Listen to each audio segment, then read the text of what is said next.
Alice is not rattled by rats. Julius is the one who is rattled by rats.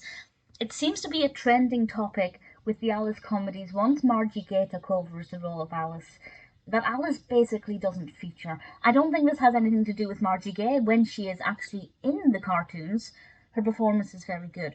I feel like it's more just Disney capitalizing on the fact that there was this appetite for black cats. Because Felix, at this point, this was released in 1925, Felix was very popular.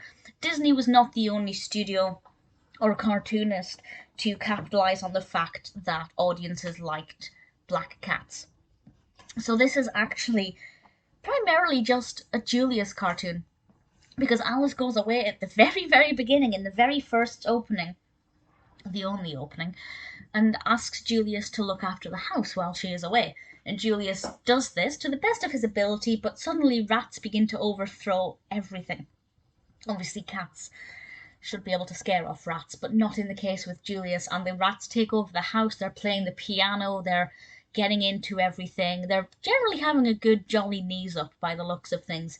They're having a lot of fun, so it is actually quite a jolly cartoon, even though, of course, for Julius, he's quite stressed.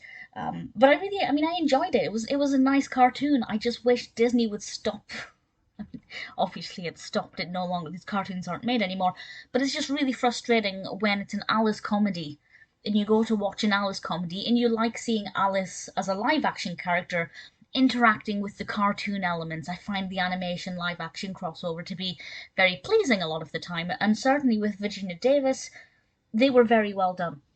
Because Alice stops being in these, you lose that magic of live action and animation combined, and it is just a generic cartoon, and it takes away the thing that made Alice comedies quite special. If this was called Julius Rattled by Rats, I wouldn't have had that expectation. It would have been a better experience. But generally, if I get over the fact that it's meant to be championing this relationship between the live action Alice and the cartoon world that she visits, it's not so bad.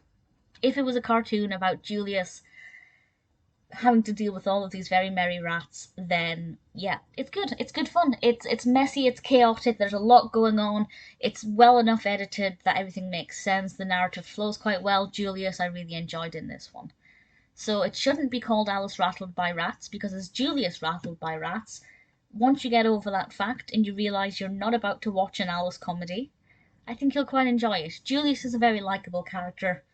That's definitely no different with Alice or Julius Rattled by Rats.